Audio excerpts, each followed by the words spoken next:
On today's episode, the Tesla Semi is about to take over, Blue Origin lands the second biggest rocket in the world, and Elon Musk thinks his Optimus bot should be the next Robocop.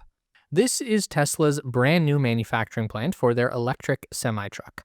It's built on the same property as their very first Gigafactory in Reno, Nevada, where the company has been making battery packs for their Model 3 and Y since 2018. In less than 2 years, Tesla has managed to raise a giant new factory on the site for semi-production, and now we get our first look inside that new facility.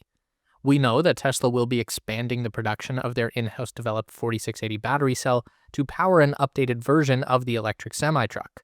Tesla says that their new manufacturing line is designed for 50,000 semi-trucks per year, which would make them competitive with the output of a traditional heavy truck production plant.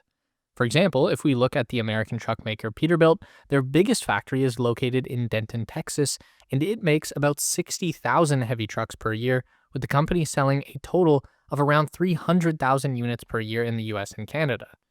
So this new factory is a very solid first step for Tesla to become a serious player in the heavy truck market. Now, the Tesla Semi that they are going to build on this new production line is a little bit different than what we've seen before. The company has teased a design refresh for the truck in some very limited new images, but we can see the headlights have been changed to match the design of the new Model Y, the Cybercab, and the Cybertruck, although there's a little more going on here than just cosmetic changes. Tesla says that the efficiency of the new Semi is now 1.7 kilowatt hours per mile. That's an increase from 1.55 kilowatt hours per mile on the previous design that has been operating for PepsiCo and other companies over the past 2 years. Tesla also hinted that the updated Semi will have an increased payload capacity, but they didn't specify just how much. That higher efficiency could be from improved aerodynamics alone. It might also have something to do with the new battery pack design. It's hard to say because Tesla has always kept the details of the Semi very close to their chest. But another very obvious change to the new design is going to be seen just above the front wheel well. That black triangle sticking out from the body is definitely a new camera placement, and that reminds us of the biggest potential here for the Tesla Semi. There might be other electric semi-trucks on the market by now, but none of those are going to be driving themselves with a fully loaded trailer in tow. This is what Tesla believes will be the future for their Semi: fully autonomous, zero emissions, heavy transportation.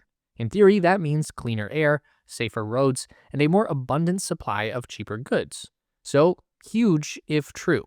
The company says that Tesla Semi production at the new factory is on track to begin at high volume in 2026. Ever get the feeling you're being watched online? That's because you are. Your internet provider, your office Wi-Fi, your school, they all see what you're up to, and no incognito mode is not some magical cloak of invisibility. It's basically just, please don't save this to history. That's where a VPN comes in. A good VPN keeps your browsing private by encrypting your connection and bouncing it through secure servers around the world. This way, no one will even know about your online activity, which not only hides what you're doing, but also where you're doing it from. That means you can access geo-blocked content from over 40 streaming platforms like Netflix, Prime, Disney+, and more, all while keeping your data safe. And you can even score better deals online by simply changing your virtual location. And the one we use is CyberGhost VPN. With over 38 million users worldwide and over 20,000 excellent reviews on Trustpilot, it's one of the best VPNs out there. It works on all major devices and operating systems: Windows, Mac OS, Android, iOS, and protects up to 7 devices at once. So your whole household, and maybe even that one friend who forgot to buy their own subscription, is covered. Right now, they are offering an exclusive deal just for our viewers: 84% off, which comes out to $2.03 a month, plus 4 extra months free and a 45-day money-back guarantee in case you're not into commitment. So hit the link in the description to check it out and support the channel. Now let's get back to it. Now, this is a giant rocket landing itself on a boat in the ocean, and this one wasn't made by SpaceX. The Jeff Bezos-owned Blue Origin has become the second company in the world to successfully land an orbital rocket booster. This was only the second flight of their New Glenn vehicle, which is the second largest rocket in the world, just behind the SpaceX Starship. Although New Glenn is the biggest rocket to successfully deploy a payload into orbit, that is something that Starship has yet to accomplish. Now, let's establish some scale here. This is a SpaceX Falcon 9 booster. Everyone's seen this before. It's 3.5 meters in diameter and uses 9 Merlin engines, which are relatively small. Here's Elon Musk standing next to one for scale. Now, this is a SpaceX Starship Super Heavy booster. You've probably seen this one too. It is a colossal 9 meters in diameter and is stuffed with 33 Raptor engines. They are a little bigger, but still relatively small as far as rocket engines go. Again, here's Elon Musk for scale. And in between those two is where the New Glenn would sit. It has a 7-meter diameter booster that's loaded with only 7 BE-4 engines. But these are big engines. I don't think Elon Musk has ever been to the Blue Origin factory, but here are 3 people moving one engine on a dolly for scale. The first New Glenn test launch happened in January 2025, and that successfully deployed a Blue Origin experimental payload into orbit around the Earth. Following that, the first stage booster attempted a water landing on a special barge ship that Jeff Bezos has named after his mother, Jacqueline. Now, you might say that's pretty much the same thing we've been watching the Falcon 9 rocket do for a decade, and you're not completely wrong. But in this case, it's done with a significantly bigger and more powerful rocket, which is a very important point. We saw what happened when SpaceX tried to shift their technology to a much bigger rocket with the Starship booster. It blew up. The Starship Super Heavy booster blew itself up on the first, second, and third test flight. So when the New Glenn booster also blew itself up on a landing attempt during the first test flight early this year, that was no surprise. It's just what you would expect to happen. And realistically, we didn't expect them to nail a fully successful landing on the second attempt either. We'd expect to see the rocket survive a little longer, maybe get down to the water, and then crash at the last second, just like so many SpaceX Falcon 9 attempts in the early days of that testing program.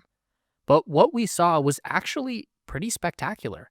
So the first job of the rocket booster is to get its upper stage through the atmosphere and on its way to orbit. Once they get to the point where the atmosphere ends and space begins, the booster engines shut down, the second stage separates, and the booster starts to fall back down to the Earth. New Glenn does not have to do that move we see with Starship and sometimes with Falcon 9, where the booster immediately flips around, then restarts its engines to slow down. That's a boost back burn, and you only need to do that if the rocket is going to return to the launch site and land on solid ground. If it's going to land on a platform in the ocean, then it can just keep coasting along in a big arch-shaped path. And that is what New Glenn does. It's just in a controlled free fall for the first minute or so of re-entry. Then, something really cool happens. As the booster re-enters the atmosphere, it begins to steer itself using these wing flaps that are positioned around the booster. There are 4 small wings at the top for steering, and 2 large flaps down at the base of the rocket that allow the New Glenn to fly kind of like a gliding airplane. So you can see that as the booster comes down to an altitude of just over 200,000 feet, it is flying almost totally horizontal. That's a lot different from a Falcon 9, which tends to drop straight down almost vertical, or a Starship booster which comes in at a slight angle but has never gone this flat before. New Glenn actually flies more like the Starship upper stage vehicle, the one that goes around the Earth and re-enters from orbit. Now at this point, New Glenn relights 3 of the 7 engines for a re-entry burn. That kills off a lot of airspeed, and it also creates a protective bubble of rocket exhaust that shields the booster from the heat of re-entry. After the re-entry burn, New Glenn continues to glide in a nearly horizontal position until it gets down around 30,000 feet. That's typical airplane cruising altitude, and here it starts to tip down for the final landing maneuver. At around 6,000 feet above the water, those 3 engines relight again for the landing burn. That brings the rocket down through the cloud layer, which is where we basically lose any consistent camera feed, so what happens next might be a little confusing, but the booster comes down into a very slow descent over the ship. It looks, for a second, like it's going to miss the boat entirely, but that's pretty normal. SpaceX does this too. They aim for a safe crash zone just outside of the landing pad to make the final system check, then steer the rocket over onto the target when they know everything is working properly. And that is exactly what happened for New Glenn. It landed slow and smooth, perfectly on target over the Blue Origin feather logo. And as impressive as that all was, at the same time the booster was touching down, the New Glenn upper stage was successfully deploying a pair of twin satellites on a journey to Mars. So Blue Origin just nailed their first orbital booster landing and first interplanetary payload on the second flight of the biggest fully operational super heavy rocket ever made. Well done. But back on Earth, Elon Musk is pitching his new Optimus bot as a future RoboCop.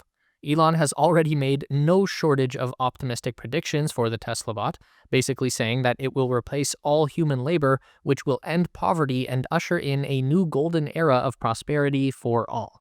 Except that the golden era of sustainable abundance will still have crime, apparently. So, Elon thinks his robot will handle that too.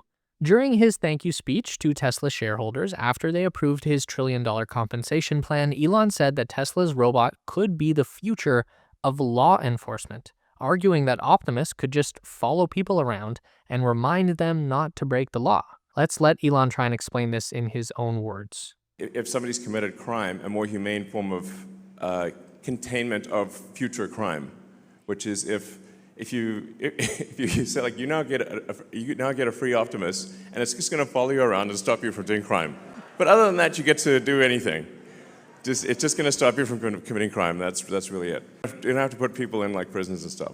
It's pretty wild to think of the various of all the possibilities, but I think it's clearly the future. Don't forget to click on the description link to get the special discount CyberGhost VPN is granting to our channel viewers. This application will protect your data while you browse and give you full access to all blocked content on the internet for $2.03 a month.